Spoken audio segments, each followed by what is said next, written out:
Hello students, welcome again. Last lecture के अंदर हम लोगों ने principle of inheritance and variation में देखा था कि मेंडल से पहले कौन कौन से कॉन्सेप्ट्स दिए गए हैं और हम लोगों ने डिस्कस किया था कि मेंडल ने क्या लिया था एज अ एक्सपेरिमेंटल मटेरियल।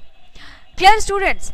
फिर हम लोगों ने ये भी देखा था कि मेंडल ने जो एक्सपेरिमेंटल मटेरियल लिया था वो क्या था, गार्डन पी, और उसके पीछे के रीज़न को भी हमने डिस्कस किया था कि क्यों मेंडल ने गार्डन पी को ही सेलेक्ट किया था as a experimental material. Clear. फिर हम लोगों ने देखा कि मेंडल ने जो गार्डन पी लिया था उसमें टोटल जो कैरेक्टर उसने सेलेक्ट किए थे 7, जिसमें ट्रेट्स कितने थे 14। हम लोगों ने सारे ट्रेट्स के बारे में डिस्कस किया था और देखा था कि कौन से कैरेक्टर कौन से क्रोमोसोम नंबर पे प्रेजेंट थे। Clear students. सो स्टूडेंट्स, हम लोगों ने नेक्स्ट जो लास्ट डिस्कस किया था लास्ट लेक्चर के अंदर वो ये था कि मेंडल ने 3 लॉ दिए थे। कौन कौन से लॉज दिए थे? उन्होंने सबसे पहला जो लॉ दिया था that is law of dominance. दूसरा लॉ था उनका लॉ ऑफ सेग्रीगेशन, जिसे हमने बोला था और उसे क्या बोलते हैं, law of purity of gamete. तीसरा लॉ जो मेंडल का था that is law of independent assortment, जिसमें मैंने आपको बोला था जो पहले 2 लॉ है, law of dominance and law of segregation, ये बेस्ड है मोनो हाइब्रिड क्रॉस पे। एंड लास्ट का जो लॉ है that is law of independent assortment, ये किस पे बेस्ड था? ये बेस्ड था डाइहाइब्रिड क्रॉस पे। तो स्टूडेंट्स, मैंने आपको बोला था कि नेक्स्ट लेक्चर में जब हम मिलेंगे तो हम लोग पढ़ेंगे, पहले मोनोहाइब्रिड क्रॉस को डील करेंगे, फिर उससे रिलेटेड लॉज देखेंगे, मतलब मोनोहाइब्रिड क्रॉस क्या होता है, फिर हम देखेंगे कि किस तरह से मोनोहाइब्रिड क्रॉस से जो मेंडल के 2 लॉ है that is law of dominance and law of segregation, ये रिलेटेड है, एंड उन दोनों लॉज के बारे में पढ़ेंगे। एंड तीसरा फिर हम लोग देखेंगे डाइहाइब्रिड क्रॉस और उससे रिलेटेड थर्ड लॉ को पढ़ेंगे। Clear students. तो हम लोग स्टार्ट करते हैं जो नेक्स्ट है विच इज मोनोहाइब्रिड क्रॉस। सबसे पहले हम समझेंगे what is monohybrid cross. Monohybrid cross क्या होता है? तो जैसा कि आप यहाँ देख पा रहे हैं, एक टाइम पे एक कैरेक्टर को अगर आप सेलेक्ट करते हैं तो that is called monohybrid cross, मतलब consideration of 1 character at a time. एक समय पे एक कैरेक्टर को सेलेक्ट करना क्या कहलाता है? Monohybrid cross, which means mono का मतलब ही समझ में आ रहा होगा single, monohybrid cross, hybrid cross समझ में आ रहा होगा आपको, ठीक है ना। यानी एक ही कैरेक्टर के बीच क्या कराना, एक कैरेक्टर को एक टाइम पे सेलेक्ट करना और उनके बीच क्रॉस कराना। इसे हम एक एग्जांपल से समझते हैं। जैसा कि यहाँ हमने कैरेक्टर लिया है प्लांट हाइट। हमने कौन सा कैरेक्टर लिया है? Plant height. तो अगर हम यहाँ देखें तो प्लांट हाइट ये एक कैरेक्टर है और इस कैरेक्टर को हम रिप्रेजेंट करते हैं। इसमें से जो डोमिनेंट कैरेक्टर है उसके लिए हम क्या लिख रहे हैं? Capital T which is tall. Clear. उसके बाद इस कैरेक्टर में दूसरा ट्रेट जो हम देख रहे हैं विच इज ड्वार्फ, और इसके लिए हम क्या लिख रहे हैं? Small T which is recessive character. ठीक है। यानी हमने एक कैरेक्टर को सेलेक्ट किया है and that character is what? That character is plant height. Clear. ठीक है। तो हमने क्या सेलेक्ट किया है? प्लांट हाइट को सेलेक्ट किया है। तो प्लांट हाइट एक कैरेक्टर है। अब हमें क्या कराना है? इनके बीच क्रॉस कराना है। हमें क्या कराना है? इनके बीच क्रॉस कराना है। तो अब हम क्रॉसिंग कराते हैं। हम F1 जनरेशन यानी first filial generation, F1 generation में क्या करा रहे हैं? क्रॉस करा रहे हैं। जस्ट हमने क्रॉस कराया, ये हमने लिया मेल पेरेंट, ठीक है। मेल को क्रॉस कराया किससे? फीमेल से। ये सिंबल बच्चों आप लोग जान रहे होंगे, ये किसके लिए यूज करते हैं हम लोग? मेल पेरेंट के लिए, और ये फीमेल के लिए, ठीक है ना। तो मेल का जो कैरेक्टर है dominant which is capital T, इसको हमने क्रॉस कराया किससे? स्मॉल टी यानी रिसेसिव पेरेंट से। यानी डोमिनेंट पेरेंट को हमने क्रॉस कराया रिसेसिव पेरेंट से। बच्चों याद रखिएगा, F1 जनरेशन में हमेशा यही करते हैं कि क्या करते हैं? डोमिनेंट पेरेंट को क्रॉस कराते हैं किससे? रिसेसिव पेरेंट से। Clear student. अब हम क्रॉस करा रहे हैं, तो अगर हम क्रॉस कराए इस कैपिटल टी को हमने क्रॉस कराया स्मॉल टी से, कैपिटल टी को हमने क्रॉस कराया स्मॉल टी से, तो क्या मिला? Capital T small T. Clear. उसी तरह हम इस कैपिटल टी को क्रॉस कराएंगे अगेन स्मॉल टी से, तो हमें क्या मिलेगा, कैपिटल टी स्मॉल टी। ठीक है, फिर अब ये दूसरा कैपिटल टी को हम इससे क्रॉस कराएंगे again capital T small T, और फिर इसी कैपिटल टी को हम स्मॉल टी से क्रॉस कराएंगे तो क्या मिलेगा, कैपिटल टी स्मॉल टी। तो यहां अगर आप देखें तो आपको क्या रिजल्ट मिल रहा है, अगर हम रिजल्ट की बात करें, रिजल्ट इन F1, अगर आपसे पूछा जाए F1 में क्या रिजल्ट मिला है, तो आप देखिए 100% सारा का सारा जो ऑफस्प्रिंग है, सारा का सारा कैसा है, हेट्रोजाइगस टॉल है। बच्चों हेट्रोजाइगस कहने का मतलब क्या होता है, हम लोगों ने पढ़ा हुआ है, हेट्रोजाइगस टॉल कहने का मतलब जिसमें जो जेनेटिक रिप्रेजेंटेशन है जीन का वो अलग अलग है, डिफरेंट है, यानी एक एलील कैपिटल है दूसरा एलील स्मॉल है। तो इसीलिए हम क्या बोल रहे हैं, टॉल है बट कैसा है, प्योर टॉल नहीं है, हेट्रोजाइगस टॉल है। तो पूरे के पूरे ऑफस्प्रिंग में आप देख रहे हैं हेट्रोजाइगस टॉल आपको दिख रहा है। तो F1 जनरेशन में रिजल्ट क्या आया, 100%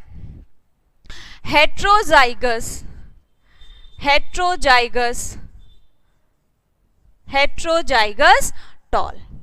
क्लियर स्टूडेंट, ये मोनोहाइब्रिड क्रॉस अगर हम करा रहे हैं, ये क्या करा रहे हैं, मोनोहाइब्रिड क्रॉस करा रहे हैं, तो मोनोहाइब्रिड क्रॉस के F1 जनरेशन में हमें क्या रिजल्ट मिला, हेट्रोजाइगस टॉल। आप कोई भी कैरेक्टर लीजिए उसमें आपको इसी तरह का कंडीशन देखने को मिलेगा।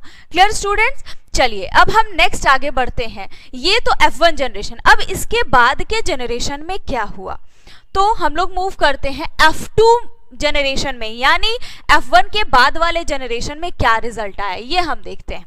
तो F2 में रिजल्ट आपको सबसे पहले क्या कराना होगा, क्रॉसिंग कराना होगा। इसके लिए जो F1 में रिजल्ट आया है, F1 में क्या रिजल्ट आया है सबका, कैपिटल टी स्मॉल टी। क्या रिजल्ट आया है, कैपिटल टी स्मॉल टी। इसी को आपका क्या कराना है, सेल्फिंग कराना है, यानी कैपिटल टी स्मॉल टी को क्रॉस कराना है कैपिटल टी स्मॉल टी से ही। कभी भी बच्चों याद रखिएगा F1 जनरेशन में डोमिनेंट पेरेंट को क्रॉस कराया जाता है रिसेसिव पेरेंट से, but in case of F2 जो रिजल्ट F1 में आता है उसका सेल्फिंग कराते हैं। सेल्फिंग क्या होता है ये हम लोगों ने इंट्रोडक्टरी टर्म्स में डिस्कस कर लिया हुआ है बच्चों। सेल्फिंग में क्या होता है, सेल्फ क्रॉस कराया जाता है, यानी जो रिजल्ट आया है वही सेम रिजल्ट से क्या किया जाएगा, क्रॉस कराया जाएगा। अब क्रॉस कराते हैं, देखते हैं। तो कैपिटल टी को क्रॉस कराया गया कैपिटल टी से, तो रिजल्ट आया कैपिटल टी क्लियर। फिर इसी कैपिटल टी को कराया गया स्मॉल टी से, तो क्या हुआ, कैपिटल टी स्मॉल टी। फिर यहाँ स्मॉल टी को क्रॉस कराएंगे कैपिटल टी से, तो यहाँ again capital T small T. फिर हम स्मॉल टी को क्रॉस कराएंगे स्मॉल टी से, तो क्या आएगा, स्मॉल टी।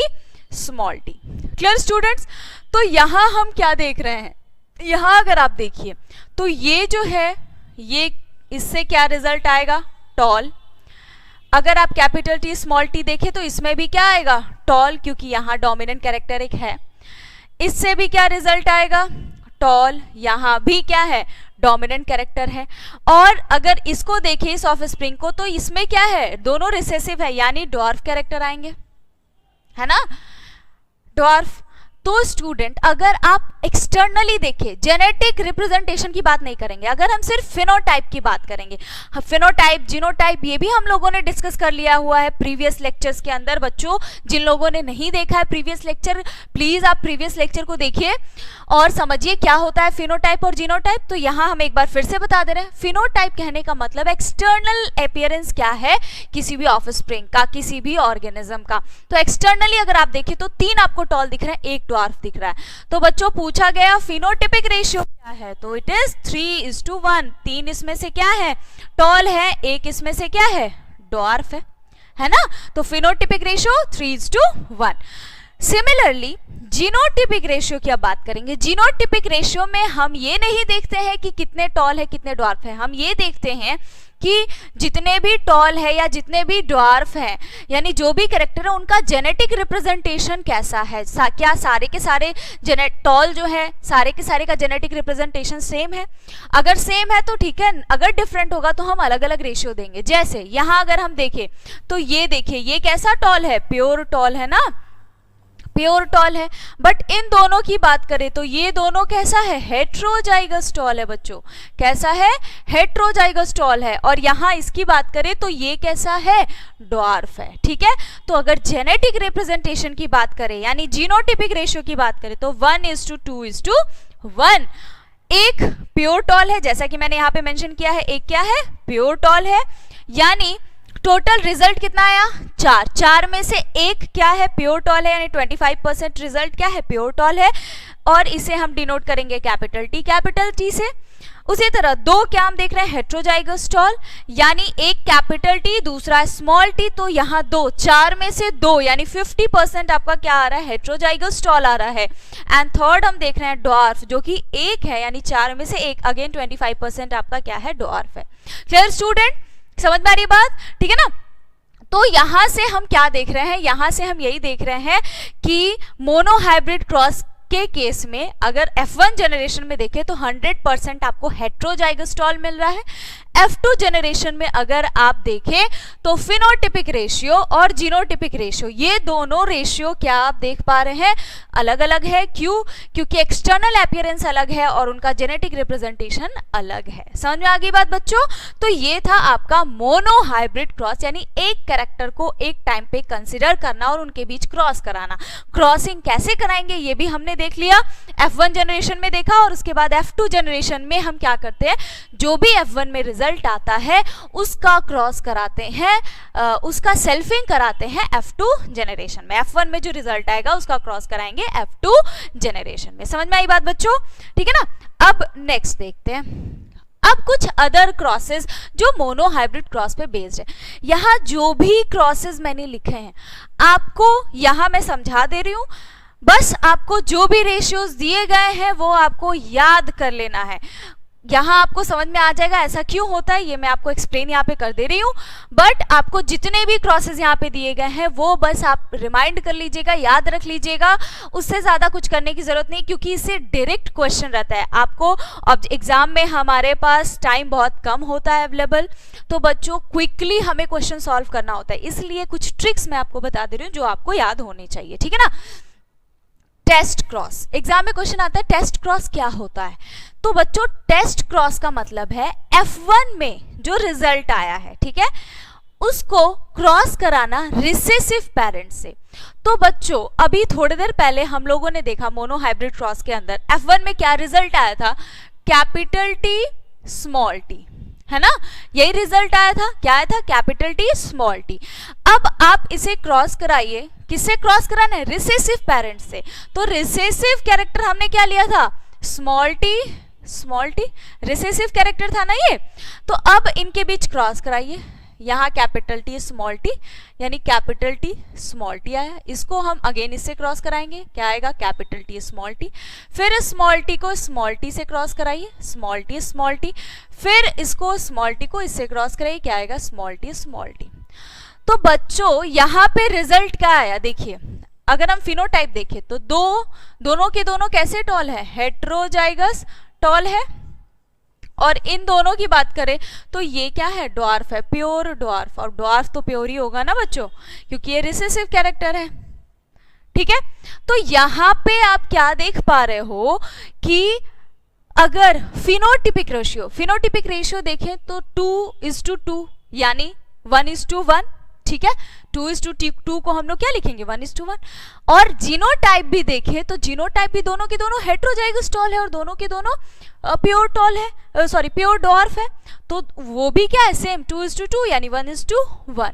तो कभी भी F1 के रिजल्ट को अगर रिसेसिव पेरेंट से क्रॉस कराया जा रहा है, कहीं भी कोई भी क्रॉस आप लीजिए, अगर कहीं भी आपको दिख गया F1 पेरेंट का जो रिजल्ट है उसको रिसेसिव पेरेंट से क्रॉस कराया जा रहा है, तो हमेशा जो रिजल्ट आएगा, जो रेशियो आएगा, चाहे फिनोटिपिक हो या जीनोटिपिक हो, दोनों के दोनों क्या होगा, 1:1, जैसा कि हम यहाँ देख पा रहे हैं।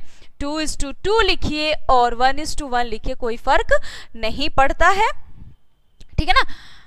सो यहाँ पे हम देख रहे हैं 1:1, क्लियर स्टूडेंट?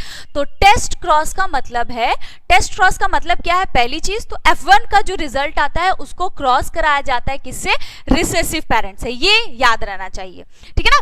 क्या हो रहा है? F1 में जो रिजल्ट आया है उसको रिसेसिव पेरेंट से अगर कहीं भी क्रॉस कराया जा रहा है उसे हम बोलेंगे टेस्ट क्रॉस, ठीक है?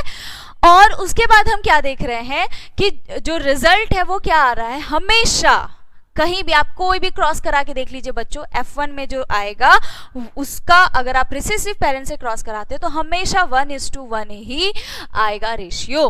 Clear students? तो इसे हम क्या बोलते हैं? Test cross. आई होप आपको समझ में आ गया होगा। अगर बच्चों आपको समझ में आ रहा है तो प्लीज कमेंट सेक्शन में कमेंट कीजिए, हाँ मैम समझ में आ रहा है, ठीक है? Now next is out cross. Out cross की अगर हम बात करें तो आउट क्रॉस में क्या होगा? जो F1 में रिजल्ट आया उसका अगर डोमिनेंट पेरेंट से क्या कराते हैं? क्रॉस कराते हैं, ठीक है? यानी F1 में जो रिजल्ट आया, अभी हम लोग इसका एग्जांपल ले रहे थे, F1 में कैपिटल टी स्मॉल टी आया था तो इसे हम क्रॉस करा रहे हैं कैपिटल टी से। चलिए इसको भी देख लेते हैं हम लोग। क्रॉस कराया हमने कैपिटल टी और ये क्या था? Dominant parent. ये F1 का रिजल्ट और ये डोमिनेंट पेरेंट। तो ये अगर कंडीशन है तो इसे हम आउट क्रॉस बोलते हैं, ठीक है? अब इसमें क्या होता है जब आप क्रॉस कराएंगे, देखिएगा कैपिटल टी, अब इसको आप इससे क्रॉस करा रहे हैं, अगेन कैपिटल टी, इसको आप इससे क्रॉस करा रहे हैं कैपिटल टी स्मॉल टी, ठीक है? और इसको आप इससे क्रॉस कराएं, क्या मिला? कैपिटल टी स्मॉल टी, ठीक है? तो अगर आप देखिए तो सारे के सारे जो हैं वो तो टॉल ही हैं, सारे के सारे कैसे हैं? टॉल है ना? बट यानी फिनोटाइप तो क्या हो गया? फिनोटिपिक रेशियो तो आप यहाँ पे बता ही नहीं सकते। क्यों नहीं बता सकते? क्योंकि यहाँ पे सारे के सारे क्या है? टॉल है। तो रेशियो कब हम निकालते हैं, कब हम डिफाइन कर पाते हैं? जब हमें क्या मिलता है? जब हमें एटलीस्ट दो कैरेक्टर्स मिलते हैं तभी हम डिफाइन कर सकते हैं। यहाँ तो सिर्फ सारे के सारे टॉल है तो फिनोटाइप तो होगा ही नहीं। जीनोटाइप, फिनोटाइप होगा मतलब टॉल होगा। या आप लिख सकते हो फिनोटिपिक रेशियो 4:0, यानी ड्वार्फ है ही नहीं। लेकिन अगर हम जीनोटिपिक की बात करें तो देखिएगा बच्चों, जीनोटाइप की अगर हम बात करते हैं तो यहाँ दो जो है ये आपको कैसे दिख रहे हैं? सॉरी, ये जो दो हम अगर देखें तो ये हमें दो कैसे दिख रहे हैं? Homozygous tall.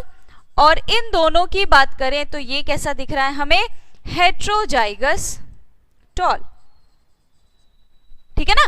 तो यहां भी रेशियो क्या हो गया? Genotypic ratio. यहां पे जीनोटिपिक रेशियो अगर हम देखें, ओनली जीनोटिपिक रेशियो क्या होगा? 1:1, यानी 2:2, अगेन 1:1। समझ में आ गई बात? तो हमेशा याद रखना है आउट क्रॉस में जीनोटिपिक, सिर्फ जीनोटिपिक रेशियो हमेशा 1:1 होगा, और टेस्ट क्रॉस में फिनोटिपिक प्लस जीनोटिपिक दोनों ही रेशियोज कैसे होंगे? दोनों ही रेशियोज क्या होंगे? 1:1। Clear students? ठीक है, चलिए अब नेक्स्ट हम बात करते हैं बैक क्रॉस के बारे में। बैक क्रॉस का मतलब क्या होता है? F1 का जो रिजल्ट है उसको डोमिनेंट और रिसेसिव दोनों पेरेंट से क्या कराना? क्रॉस कराना, ये कहलाता है बैक क्रॉस, ठीक है? इसमें बस आपको इतना ही समझना है। जो इसका कोई फिक्स्ड रेशियो नहीं है, इसीलिए यहाँ पे रेशियो नहीं बता रहे। ये अगर आपको कहीं दिखे कि डोमिनेंट और रिसेसिव दोनों से ही क्रॉस कराया जा रहा है तो इसे हम बैक क्रॉस बोलेंगे। Clear student? तो आई होप आपको टेस्ट क्रॉस, आउट क्रॉस और बैक क्रॉस समझ में आ गया। अब नेक्स्ट हम देखते हैं reciprocal cross. Very very important. Reciprocal cross में क्या किया जाता है ये समझना बहुत ही जरूरी है कि रेसिप्रोकल क्रॉस में क्या होता है। अगर रेसिप्रोकल क्रॉस की बात करें तो जैसा कि हम क्या ले रहे हैं, हमने लिया मेल पेरेंट, ठीक है? मेल पेरेंट यानी डोमिनेंट हमने कैपिटल टी लिया, ठीक है? इसको हमने क्रॉस कराया रिसेसिव पेरेंट से, इनका था स्मॉल टी, ठीक है? अब इनको क्रॉस करा रहे हैं बच्चों, तो आप सब जान रहे हैं क्या आएगा result? Capital T small T, यही रिजल्ट आएगा ना, ठीक है? अब होता क्या है इस क्रॉस में, आपने यहां पे हम मेंशन कर दे रहे हैं रिजल्ट क्या आएगा? हेट्रोजाइगस टॉल, ठीक है? अब आपने क्या कर दिया? Reversal of sex which means, कहने का मतलब जो मेल पेरेंट है उससे आपने रिसेसिव बना दिया, यानी स्मॉल टी दे दिया, और फीमेल पेरेंट है उसे आपने डोमिनेंट कैरेक्टर दे दिया, यानी कैपिटल टी। ठीक है, अब क्रॉस कराएंगे तो क्या होगा, वही रिजल्ट आएगा, कैपिटल टी स्मॉल टी, यानी यहां पे कोई चेंज नहीं आएगा, नो चेंज। ठीक है, यानी यहां पे हमें समझना यही है कि रेसिप्रोकल क्रॉस मतलब वैसा क्रॉस जिसमें अगर आप सेक्स को रिवर्स भी कर देते हैं, यानी डोमिनेंट कैरेक्टर रिसेसिव को वाले पेरेंट को दे देते हैं और रिसेसिव कैरेक्टर डोमिनेंट वाले पेरेंट को दे देते हैं, तो भी रिजल्ट में कोई चेंज नहीं आता है। बट इसका एक एक्सेप्शन है, जैसा कि बच्चों हम सब लोग जानते हैं, देयर इज एक्सेप्शन एवरीवेयर। ठीक है ना, तो एक्सेप्शन यहां आपको देखने को मिल रहा है। एक्सेप्शन क्या है, साइटोप्लाज्मिक इनहेरिटेंस। ये आगे के लेक्चर में हम लोग पढ़ेंगे, बहुत ही इंपॉर्टेंट है साइटोप्लाज्मिक इनहेरिटेंस। इसमें क्या होता है, result of reciprocal cross will be change, यानी सेक्स को रिवर्स किया जाता है तो रेसिप्रोकल क्रॉस क्या हो जाता है, चेंज, मतलब जो रिजल्ट है वो चेंज हो जाता है। ये एक एक्सेप्शन है, बाकी इन जनरल रेसिप्रोकल क्रॉस में चेंज नहीं आता है। क्लियर स्टूडेंट, तो ये आपके थे मोनोहाइब्रिड क्रॉस। अब जैसा कि मैंने आपको बताया मेंडल के लॉज, मेंडल के कौन कौन से लॉज थे, पहला लॉ ऑफ डोमिनेंस, दूसरा लॉ ऑफ सेग्रीगेशन। ये दोनों लॉ किस पे बेस्ड था, मोनोहाइब्रिड क्रॉस पे।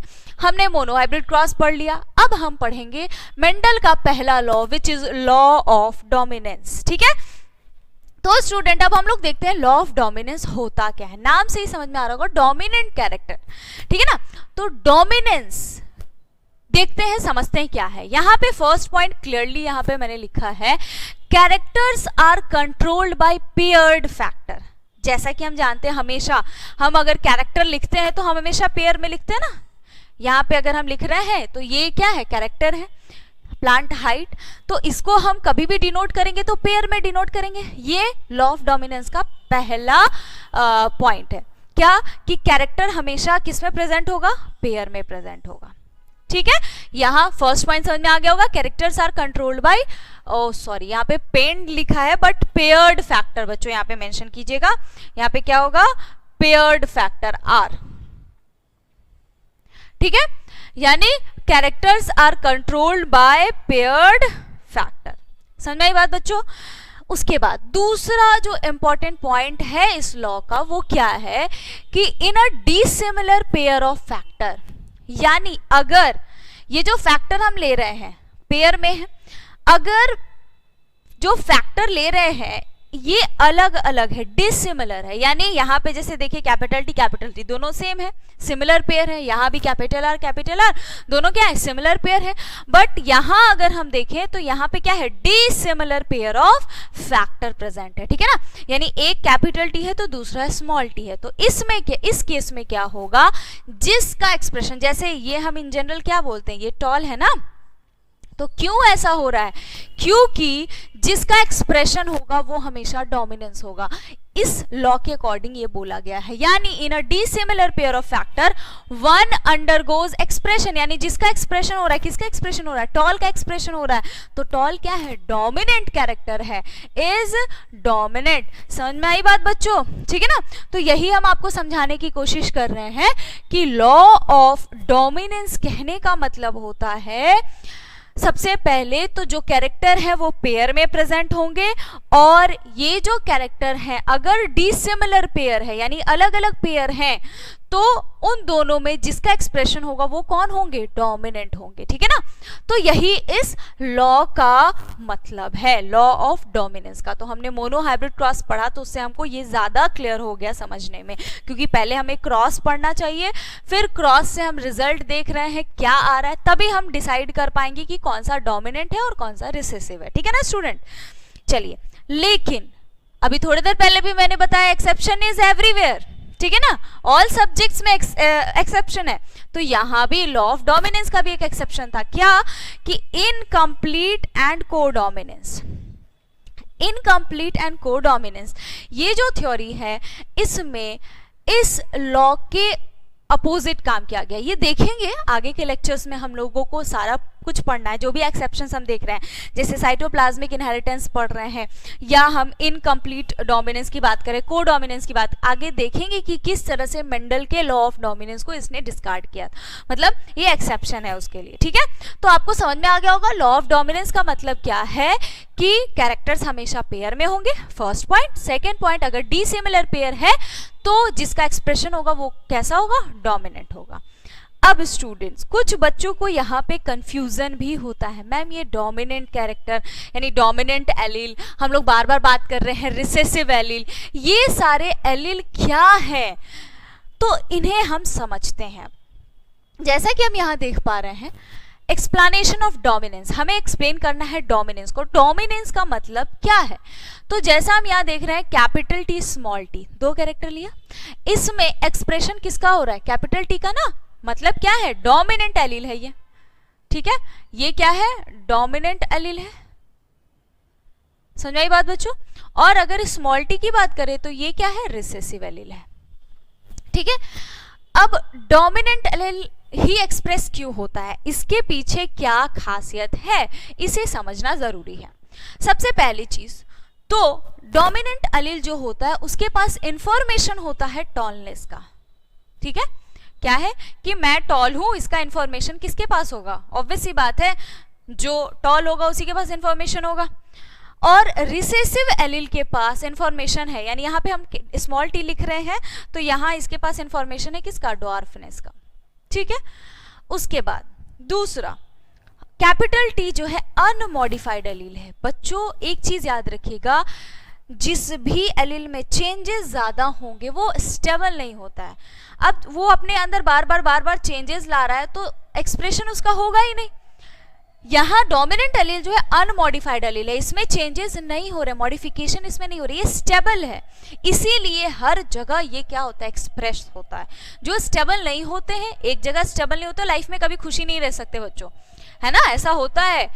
अगर इन जनरल हम लाइफ की भी बात करें तो लाइफ में जो अपने एक चीज पे स्टेबल नहीं रहता वो लाइफ में कभी खुश नहीं है ना, ऐसा होता है। आप लोग भी ऑब्जर्व किए होंगे, जो एक इंसान पे एक चीजों पे स्टेबल नहीं रह सकता है वो लाइफ में कभी स्टेबल नहीं रहेगा। लेकिन हाँ, हमारा एक फोकस होता है, अभी आपका फोकस है हमें क्या बनना है, डॉक्टर बनना है, तो आप फोकस्ड हैं, अगर फोकस होके लगेंगे, फोकस होके पढ़ेंगे, जैसा बोला जाता है वैसा करेंगे तो ऑब्वियस सी बात है आप डॉक्टर बनेंगे, ठीक है ना। वही है यहाँ पे अनमॉडिफाइड, मतलब इसमें चेंज नहीं होता है, बट जो स्मॉल टी है ये मॉडिफाइड एलील, चेंजेस होते रहते हैं, ठीक है, इस कारण ये स्टेबल नहीं है, इसका एक्सप्रेशन नहीं होता है। उसके बाद दूसरा, फॉर्मेशन ऑफ फंक्शनल एंजाइम, मतलब ये वैसे एंजाइम को तैयार करता है जो इसको डोमिनेंट बनाता है, एक्सप्रेस करने देता है। अब बच्चों आप मेहनत ही नहीं करोगे तो क्या आप डॉक्टर बन पाओगे, नहीं ना, मेहनत करोगे तो डॉक्टर जरूर बनोगे, सब बनेंगे डॉक्टर, बट मेहनत अगर आप नहीं करोगे तो कैसे बनोगे डॉक्टर, क्लियर। उसी तरह ये जो डोमिनेंट एलील है ये हमेशा फंक्शनल एंजाइम क्या करता है, फॉर्म करते रहता है, बट रिसेसिव एलील का देखिए फॉर्मेशन ऑफ डिफेक्टिव, मतलब कुछ बच्चे होते हैं ऐसे क्लास में जो आते हैं, कोचिंग आते हैं, पढ़ते हैं, बोलते भी हैं हमें डॉक्टर बनना है, बट उनका जो डायरेक्शन होता है पढ़ने का वो सही नहीं होता, वो गलत डायरेक्शन में पढ़ते हैं, गलत डायरेक्शन में अपना दिमाग लगा रहे होते हैं, दैट्स वाई वो डॉक्टर नहीं बन पाते, है ना।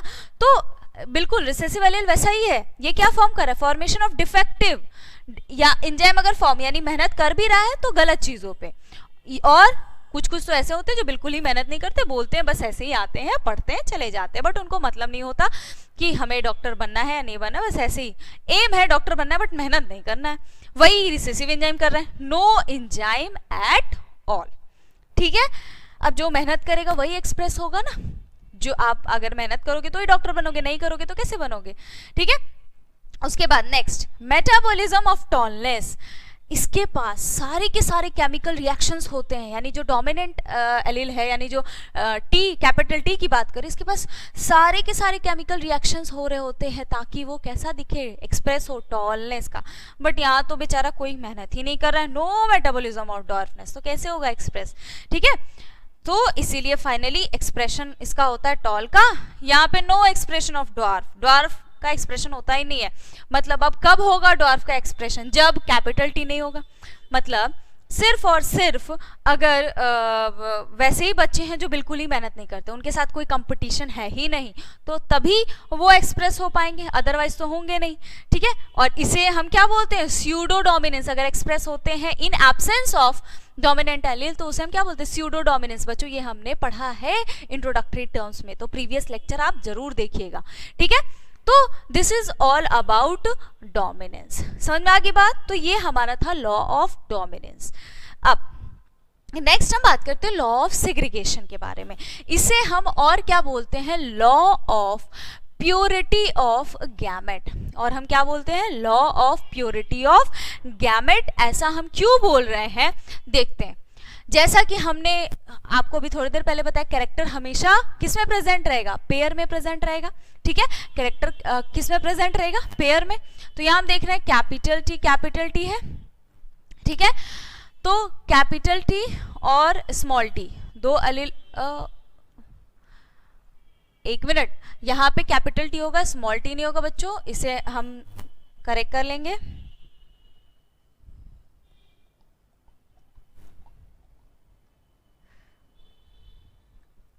यहां पे क्या होगा? कैपिटल टी होगा।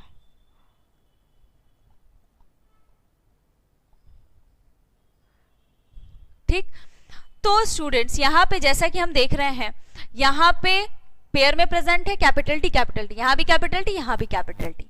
ठीक है, अब हम यहां मान लीजिए लिखते हैं कैपिटल टी स्मॉल टी, दोनों सेम हो जाएगा।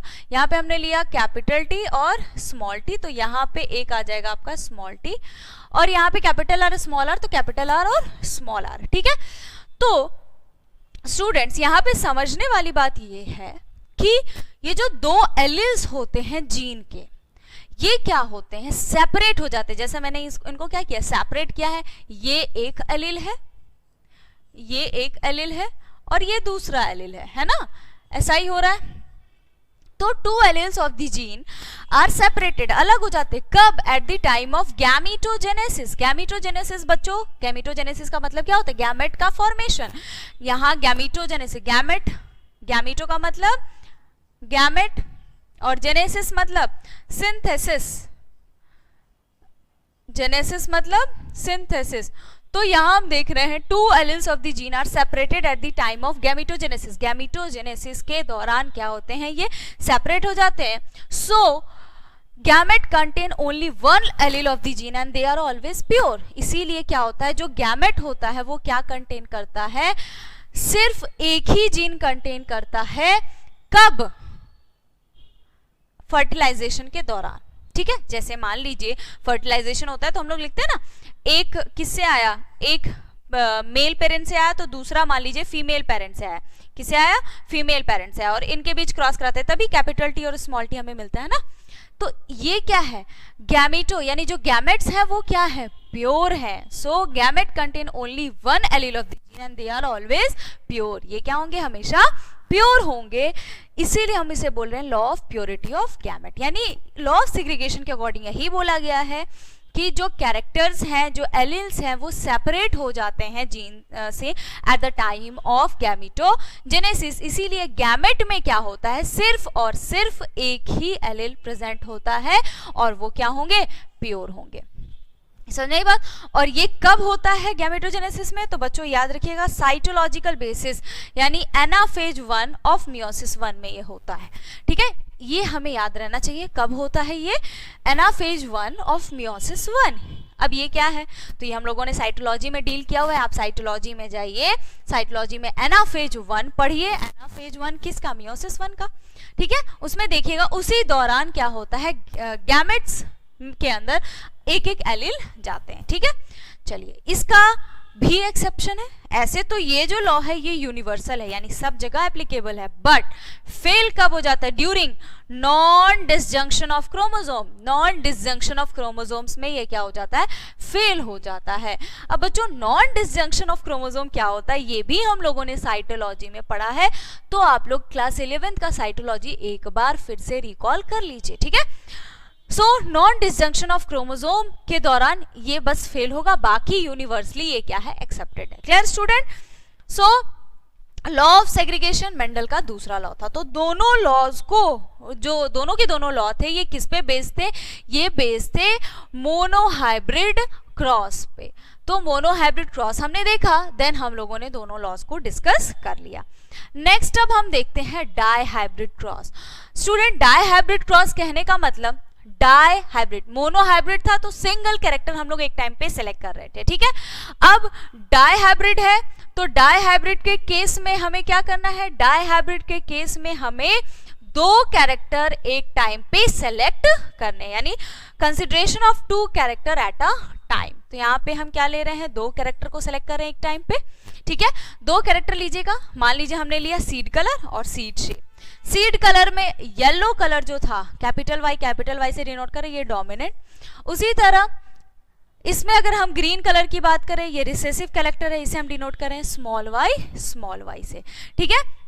सीड शेप की बात करें, ये अगेन राउंड जो होगा ये डोमिनेंट होगा, यानी कैपिटल आर से डिनोट करेंगे। और सीड शेप जो रिंकल्ड होगा यानी रिसेसिव होगा, इसे हम डिनोट करेंगे स्मॉल आर से। समझ में आ रही है बात बच्चों?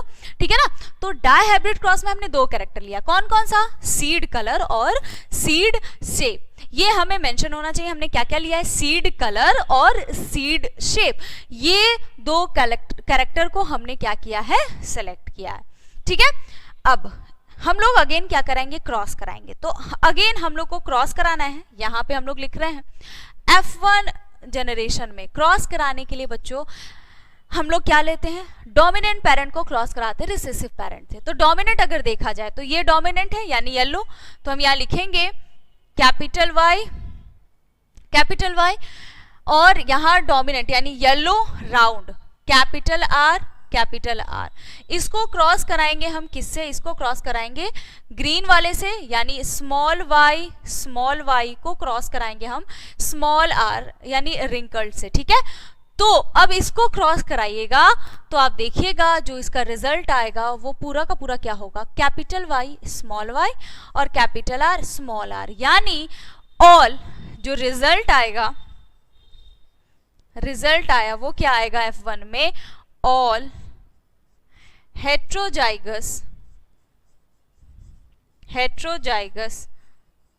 What? Yellow. Since dominant character है तो हमेशा डोमिनेंट कैरेक्टर का एक्सप्रेशन होता है, तो ऑल हेट्रोजाइगस येलो राउंड, ठीक है। तो F1 जनरेशन में हम क्या करा रहे हैं? पूरा का पूरा जो हमारा आ रहा है वो क्या आ रहा है? हेट्रोजाइगस येलो राउंड, ठीक है। अब नेक्स्ट अगर देखिए F2 में क्या रिजल्ट आता है, तो F2 जनरेशन की अगर हम बात करें तो यहाँ अगेन हम क्या करा रहे हैं? जैसा कि हमने पहले कराया है कि हमेशा क्या करना है? जो F1 में रिजल्ट आता है उसका सेल्फिंग कराना है। तो यहाँ अगर हम सेल्फिंग कराएं तो देख रहे हैं कैपिटल वाई स्मॉल वाई और कैपिटल आर स्मॉल आर को क्रॉस करा रहे हैं हम कैपिटल वाई स्मॉल वाई और कैपिटल आर स्मॉल आर। तो इसको क्रॉस कराने के लिए हमें क्या लेना होगा? गैमेट्स लेना होगा। इनसे अगर हम गैमेट निकालें तो कैपिटल वाई स्मॉल आर एक गैमेट,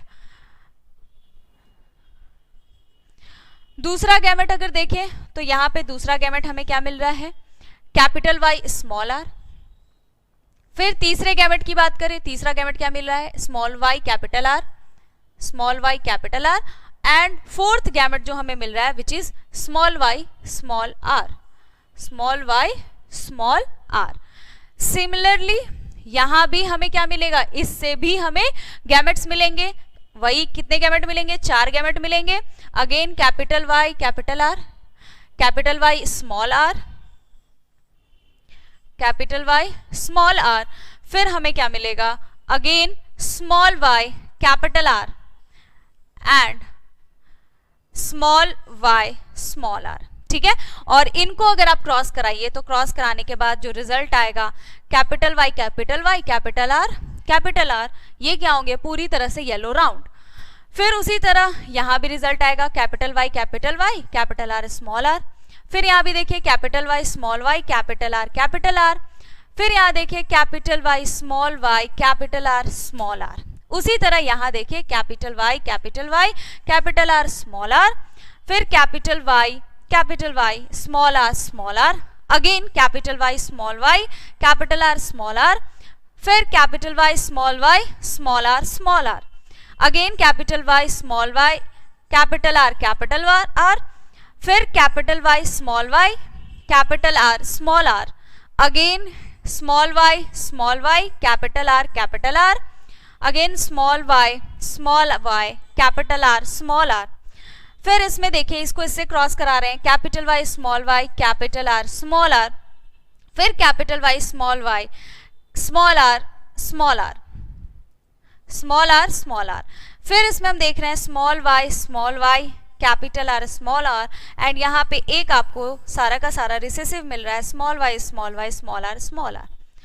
अब अगर एक एक करके आप इसे कैलकुलेट कीजिए तो आगे आप देखिएगा जो रिजल्ट आएगा, फिनोटिपिक रेशियो जो आएगा वो आएगा 9:3:3:1। ये आप कैलकुलेट करके देखिएगा क्या क्या आ रहा है। जैसा कि मैंने आपको प्रीवियस स्लाइड में ये सारा का सारा रिजल्ट है जो आपको F2 में मिल रहा है। अब आपका होमवर्क ये है कि आपको कैलकुलेट करना है कि 9 क्या है, 9 कौन सा रिजल्ट है, 3 कौन सा रिजल्ट है, 3 कौन सा रिजल्ट है और 1 कौन सा रिजल्ट है। उसी तरह ये फिनोटिपिक रेशियो है, एक्सटर्नल अपीयरेंस है। जीनोटिपिक रेशियो की बात करें तो ये आएगा आपका 1:2:2:4:1:2:1:2:1:1। इसको याद करने के लिए सिंपल तरीका है 12 24 12 12 1। ठीक है, कैसे याद करेंगे, 12 24 12 12 1। ठीक, तो फिनोटिपिक और जीनोटिपिक रेशियो ये रिजल्ट आएगा आपको, और ये रिजल्ट जो है ये किसका रिजल्ट है, F2 का रिजल्ट है। ये आप प्रीवियस स्लाइड के थ्रू कैलकुलेट करके देखिएगा। ठीक है, ये आपका होमवर्क है। तो डाई हाइब्रिड क्रॉस में हमें सारा का सारा रिजल्ट मिल गया। अब डाई हाइब्रिड क्रॉस पे जो बेस्ड है which is law of independent assortment, ये हम देखते हैं। इस लॉ के अकॉर्डिंग क्या बोला गया है, beside considering inheritance of 2 gene eight a time, expression of each gene is independent of other. यानी हर जीन का एक्सप्रेशन आप कैलकुलेट कीजिएगा तो आपको दिखेगा कि जितने भी रिजल्ट आए हैं सब का सारे के सारे जीन का एक्सप्रेशन हुआ है। लॉ ऑफ डोमिनेंस में सिर्फ और सिर्फ अगर आप देखें तो वहां पे सिर्फ डोमिनेंट कैरेक्टर का एक्सप्रेशन हो रहा था, यहाँ पे आपको हर तरह के जीन का एक्सप्रेशन देखने को मिलेगा, और हर तरह के जीन एक्सप्रेस हुए हैं, किसी पे डिपेंड नहीं कर रहे हैं। इसीलिए यहाँ पे हम लिख रहे हैं इंडिपेंडेंट ऑफ अदर, एक दूसरे से क्या है, इंडिपेंडेंट है। इसी को हम बोलते हैं लॉ ऑफ इंडिपेंडेंट असॉर्टमेंट। इसका भी एक एक्सेप्शन है विच इज लिंकेज, और इसे हम डील करेंगे आगे के लेक्चर्स में। क्लियर स्टूडेंट्स, तो इसके साथ ही जो हमारा आज का लेक्चर है वो एंड होता है। मिलते हैं हम लोग नेक्स्ट लेक्चर में, और नेक्स्ट लेक्चर में जब हम मिलेंगे तो डाई हाइब्रिड क्रॉस के आगे हम लोग मेंडल के ही कॉन्सेप्ट्स को डील करेंगे और कुछ क्वेश्चंस भी सॉल्व करेंगे। Thank you.